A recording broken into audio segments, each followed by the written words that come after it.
Sensational. Comment and subscribe. Like, comment, and subscribe. Like, comment, and subscribe.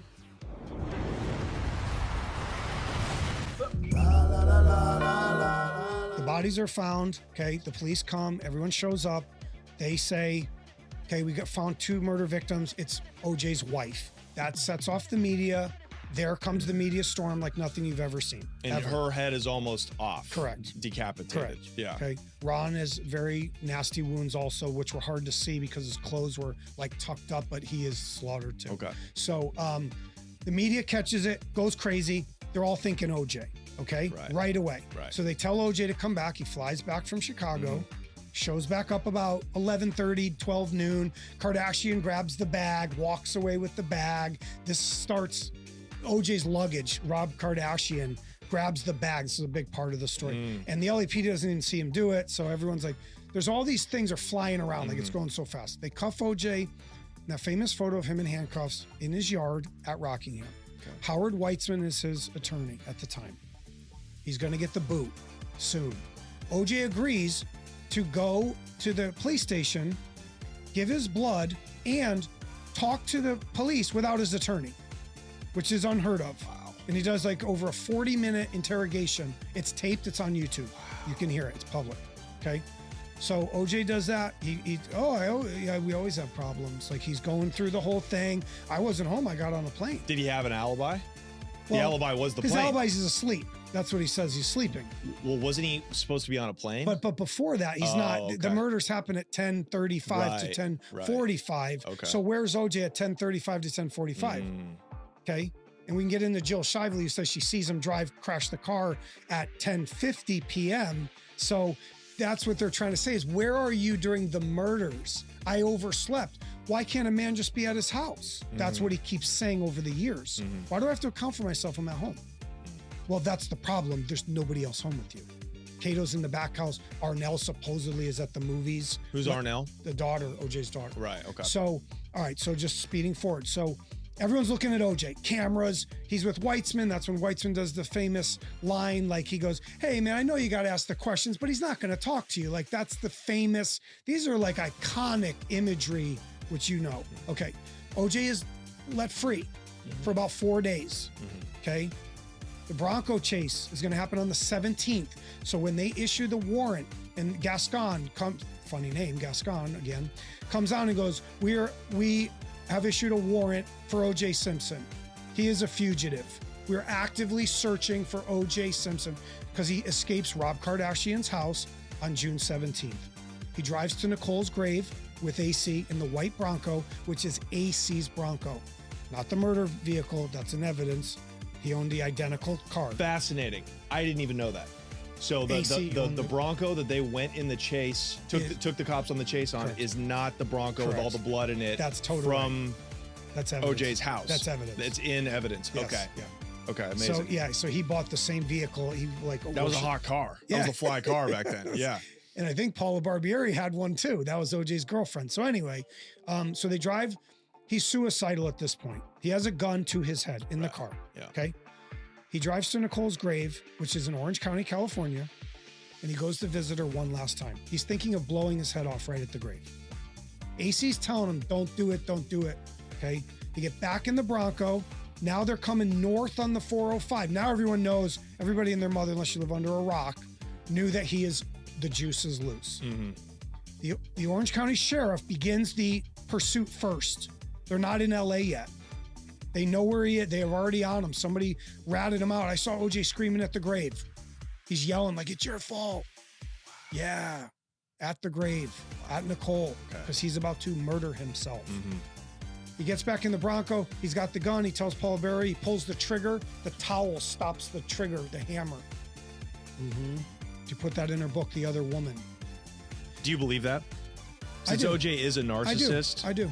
I believe you think he would have really killed himself? Yes, absolutely. He was way messed up in that. Okay. Way messed up. He loved Nicole. And I know we say, oh, he hated her. Love and hate are not the opposite. Indifference is the opposite of love.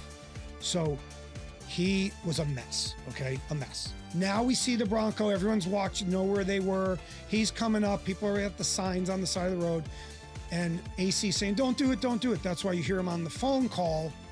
And that's Tom Lang, the detective. Come on, OJ, everybody loves you. Don't do it, man. Don't do it. And OJ's trying to do it. And you hear AC panicking. Don't do it. So they finally come to Rockingham. He finally agrees after like this long chase. He finally agrees. He pulls in. That's when Jason runs out to the car and they pull him back. They're going to sniper him. The guy came forward and said, we're going to kill OJ right there in the car. That's why they're pulling Jason back. Like, get back. Right. Bing. Yeah. He was a fugitive. Yeah. Okay. So anyway, then he comes in. Now you see that he has no tie on. He's got the shirt buttoned up. They didn't let him sleep. He's all tired and he looks in the arraignment, not guilty. Like that's that famous story. Okay, so he doesn't try to crawl away. He just basically falls. He fought for his life. He has all the bruising on his knuckles. Right. He's punching. And why doesn't OJ have any wounds to his face at all? Because Ehrlich's getting hit, not OJ. Okay, so, oh my God, that's huge. Right. His hands have all bruising and all abrasions all over both his knuckles. Oh, so he got in some blows to a face. That's why Charlie's bleeding. Wow. Okay. Okay. All OJ has is a cut on his left middle finger. Right. There's nothing on his face, not on his body. So then they turn to Nicole. Is Nicole? OJ does, not Charlie. Charlie's trying to get out of there. How do you know that? Well, I'm not going to tell you. I can't tell you how I know that. It's from Ehrlich. Okay, it's from Ehrlich. That's all right. That's fair enough. Okay. So Charlie's trying to get out of there. This is all they're crazy. Like this is so bad, bad. But now you have a witness. Well. I know, but what I'm saying is, as Charlie's trying to get out of there, OJ is now going to go over to Nicole and finish her off. Okay, and then there's 4 wounds to this. I believe it's this side of her neck, and then she has 1 massive wound here. There's a couple on her skull. She probably was struck. She might have been fighting. She might have got up. She has the scratch. There's something under her nails. Right, because they find the blood. Tissue in the blood. Did she whack Ehrlich? Does she scratch him and then they just bang her back? This is a brutal fight. If she has Ehrlich's DNA under her fingernails, it doesn't sound like Ehrlich was trying to run away. Well, I'm saying if he's murdering Ron Goldman with OJ right there and she comes up from behind and she grabs onto him, right? But I thought she was knocked out. I don't know exactly if she gets up or not. You know what I mean? She's not like knocked out the whole time. Like, what's going on? Like, right. Okay. We have to, when I do I've done over 25 murder investigations. When you're not going to know every little detail. So you have to just kind of like say something. It's like mind reading. I say what number you're thinking, but I don't know if that's the number. I'm trying to guess as close as I can, and you'll cough up really what you're thinking. So as he's trying to go away, let's get out of here, let's get out of here. No, Nicole, he is so angry, dude, and he almost cuts her head off. That's why the blood's all over her back. When he does that, she's on the stairs, okay? Yeah. She's down. Yeah. When you look at the blood, it's on the stairs. It goes like this, like a wall. She's on the stairs. He's got her propped up on the stairs when he hits her. So when he hits her, that blood goes. Now when he stands over, there's all these big, huge blood drops on her back that the LAPD never tested. Okay? Why? I know that for a fact. Why? They didn't test all the blood. They don't test every single piece of blood.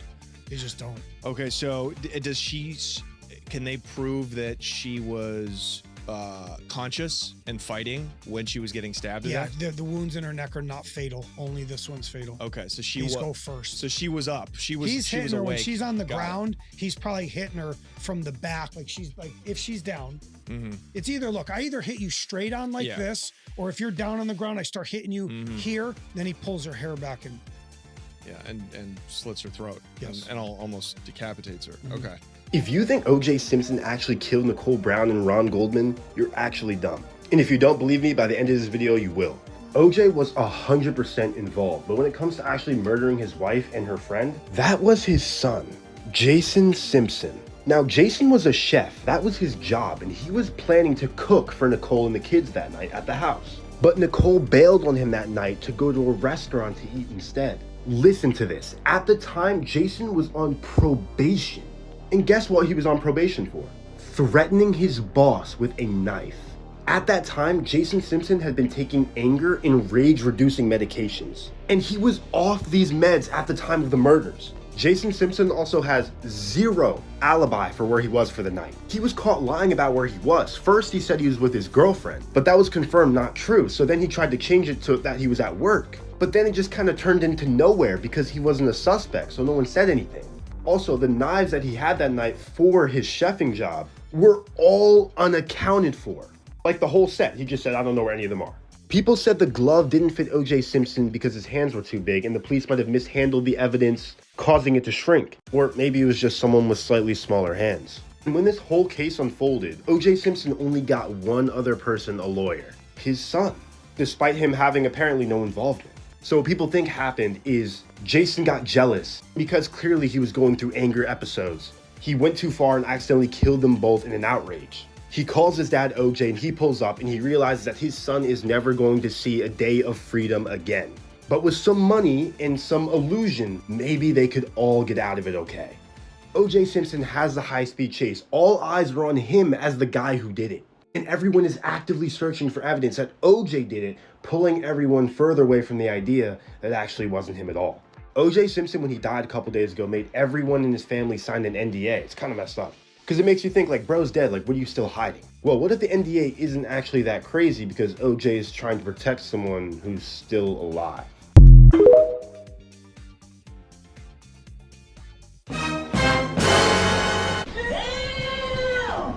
Queer.